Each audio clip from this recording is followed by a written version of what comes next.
삶을 지배하는 위대한 원리는 아주 간단합니다. 어떤 일이 일어나라고 요구하고 그렇게 되리라고 믿으면 잠재의식은 마음의 우주적 능력과 힘을 합쳐 정말로 그 일을 실현합니다. 잠재의식에 새긴 내용이 외부 세계에 실현된다는 법칙은 축복이 될 수도 있고 저주가 될 수도 있습니다. 건강, 부, 행복의 이미지가 잠재의식에 새겨지듯 질병, 가난, 슬픔의 이미지도 잠재의식의 인상을 남길 수 있습니다. 예를 들어 절대 그럴 여유가 없어 같은 혼잣말을 하면 부정적 이미지가 잠재의식에 도달해 현실에 발현됩니다. 마찬가지로 질병, 실패, 거부에 대한 두려움이 잠재의식에서 하나의 믿음으로 자리를 잡으면 외부 세계의 객관적 현실이 됩니다. 지금과는 다른 경험을 하고 싶고 재정 상태에 변화를 주고 싶다면 생각과 신념을 바꿔야 합니다. 잠재의식에 소망을 새기려면 반복해서 확언하는 것만으로는 부족합니다. 이미지를 소망, 기대, 감사 등 긍정적인 감정의 열기로 태워야 합니다. 마찬가지로 공포, 불안과 같은 부정적 이미지를 외부로 배출해야 합니다. 그렇지 않으면 그릇되고 자기 패배적인 믿음이 잠재의식에 투영됩니다. 조셉 머피의 부의 초월자는 잠재의식을 활용해 어떻게 내 인생에 불을 끌어들일 수 있는지 그 방법과 사례들을 알려줍니다. 조셉 머피는 잠재의식의 힘을 믿고 또 이해하며 실천한 대표적인 성공학의 구루로 데일 카네기, 나폴레온 힐의 정신적 계승자이자 토니 로빈스, 지그 지글러, 얼 나이팅게일 등 동시대 자기계발서 작가들의 선구자입니다. 이 책에 투영된 그의 성공 철학은 좋은 일은 좋은 일을 끌어당겨 삶의 좋은 일들을 만들어낸다는 것입니다. 60년 전에 출간되어 많은 사람에게 잠재의식의 힘을 일깨워준 이 책은 자기계발의 고전으로 자리 잡아 지금까지 널리 읽히고 있습니다.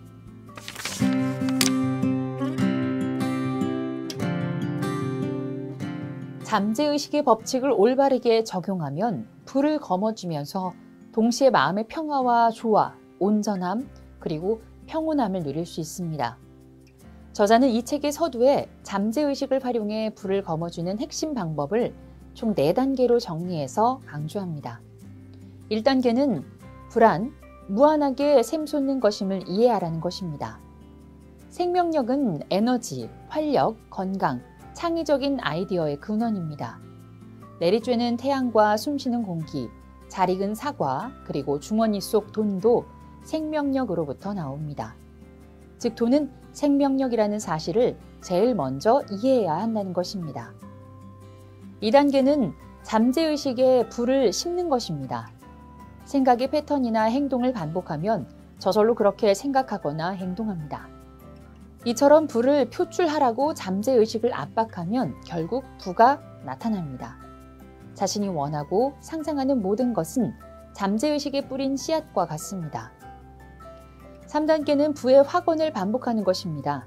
매일 5분씩 나는 지금 잠재의식에 무한한 부라는 아이디어를 쓰고 있습니다. 내게 필요한 것은 언제 어디서나 충족됩니다. 무한한 부가 막힘없이 흘러들어와 경험으로 발현됩니다. 라는 식으로 부에 대한 자기 확언을 반복해 신념화하라는 것입니다. 이 확언은 허튼 소리나 쓸모없는 이야기가 아니라 믿음입니다. 4단계는 결핍의 생각을 번영의 생각으로 바꾸는 것입니다. 돈이 부족하다는 생각이 들면 우선 그런 생각을 멈춰야 합니다. 무슨 일이 있어도 재정 상황에 관해 부정적인 말을 내뱉으면 안 됩니다. 부정적인 생각을 부와 번영의 생각으로 바꿔야 합니다. 차를 새로 장만하고 싶다면 차를 어떻게 사? 그럴 돈 없어 라고 말하지 말고 차는 사라고 있는 것이다. 나는 차를 사는 아이디어를 받아들인다 라는 식으로 말해보라고 저자는 강조합니다. 확언하는 것은 불을 거머쥐는 가장 중요한 열쇠입니다.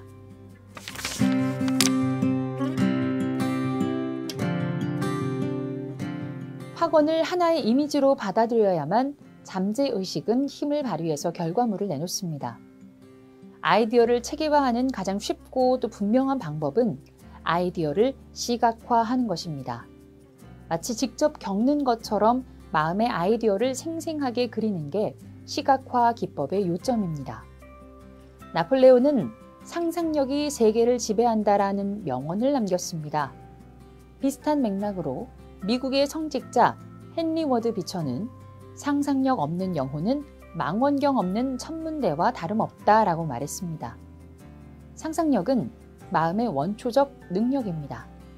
온 세상이 말도 안 돼요, 불가능합니다 라고 말할 때 상상력을 훈련하고 자유자재로 사용하며 활용하는 방법을 배운 사람은 가능합니다 라고 말합니다.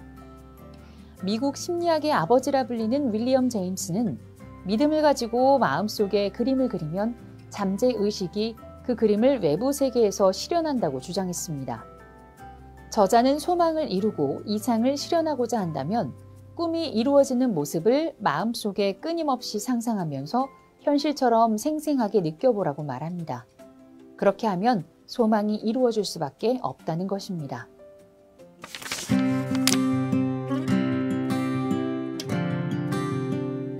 가난은 미덕이 될 수 없습니다.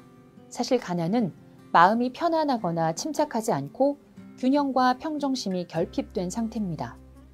잠재의식은 내가 생각하는 대로 움직입니다. 빈곤에 관해 생각하면 아무리 부자라도 가난해질 수밖에 없습니다. 하지만 정신적, 물질적, 영적인 부에 관해 생각하는 습관을 들이면 잠재의식과 생각이 상호작용해 반드시 부자가 될 것입니다. 그래서 부는 이제 나의 것이다 라고 끊임없이 생각하면 잠재의식은 이 확언에 반응해 삶의 모든 방면에서 부를 분배해 줄 것입니다. 건물, 구조물, 도시, 기기 등 인간과 자연이 만들어낸 모든 발명품은 내 안에 있는 보이지 않는 보고에서 나온 것입니다. 의자에서 몸을 움직이겠다고 생각해야만 몸을 움직이는 것과 같은 원리입니다. 씨앗이 성장을 위해서 흙 속의 모든 자양분을 끌어당기는 것처럼 나도 이상이나 목표를 달성하고 부를 축적하는 데 필요한 지혜와 아이디어를 의식적으로 끌어당길 수 있습니다. 무엇을 생각해내기 전까지는 내가 원하는 것을 만들거나 빚거나 형상화하는 것은 불가능합니다. 끌어당김의 법칙은 사고의 본질에 따라 필요한 모든 것을 끌어들입니다. 습관적으로 하는 생각은 주변 환경과 재정 상태에 온전하게 반영되어 있습니다. 즉, 생각이 세상을 지배하는 것입니다. 생각은 내가 인식할 수 있는 보이지 않고 형태가 없는 유일무이한 힘입니다. 내가 생각한 모든 건 정반대의 생각을 해서 기존의 생각을 중화하지 않는 이상 삶 속에서 드러납니다. 잠재의식이 긍정적인 생각을 심는다면 눈에 보이는 자산을 확실히 만들어낼 수 있습니다.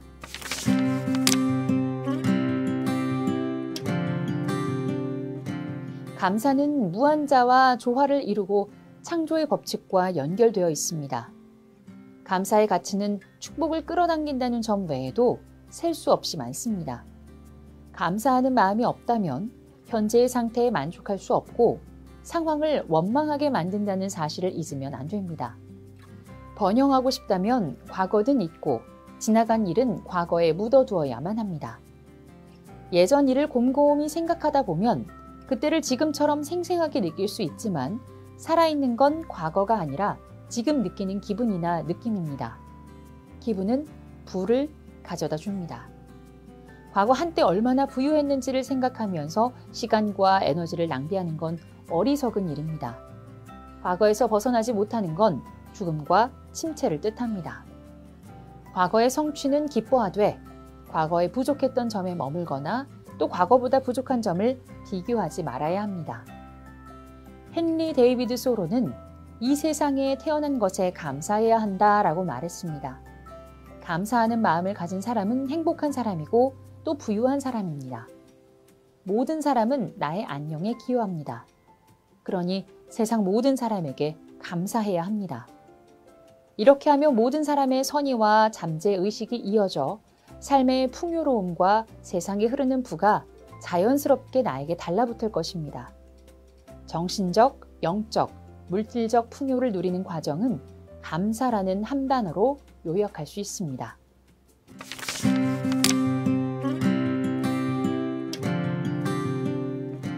스스로 일어나는 자, 즉 잠재력과 상황을 한 차원 더 끌어올리는 사람이 되려면 일단 나의 소망을 내가 받아들일 수 있는 수준까지 끌어올려야 합니다. 그러면 소망이 이루어지는 모습이 내 앞에 펼쳐질 것이며 어떤 종류의 궁핍과 질병, 결핍과 한계가 있더라도 이를 딛고 일어날 수 있습니다. 정신을 끌어올리지 않고서 느낄 수 있는 건 우울하고 부정적인 감정들 뿐입니다. 우울한 상태에서는 나의 장점이 드러나지 않습니다. 하지만 비전을 보고 현실을 관조하면 모든 장애물과 방해물, 고난을 딛고 일어설 수 있습니다. 빈민가 출신이 우연히 부자가 되고 명예와 명성을 얻는 법은 없습니다. 인격이 그의 운명을 결정합니다. 인격과 마음가짐은 한 사람을 만들 수도 있고 망가뜨릴 수도 있습니다. 모든 사람 안에는 지금까지 발견되지 않은 재주와 능력, 부가 묻혀있는 거대한 광산이 있습니다. 우리는 그러한 재능을 개발해 사회에 이바지할 책임이 있습니다. 자신의 몫을 다하면서 미움과 용기, 인내, 참을성을 가지고 끈기 있게 견딘다면 삶은 더 많은 보상을 가져다 줄 것입니다. 장애물을 극복해 나가는 과정에서 성격은 결국 운명을 결정합니다. 스스로 일어나는 자가 되면 반드시 부자가 됩니다.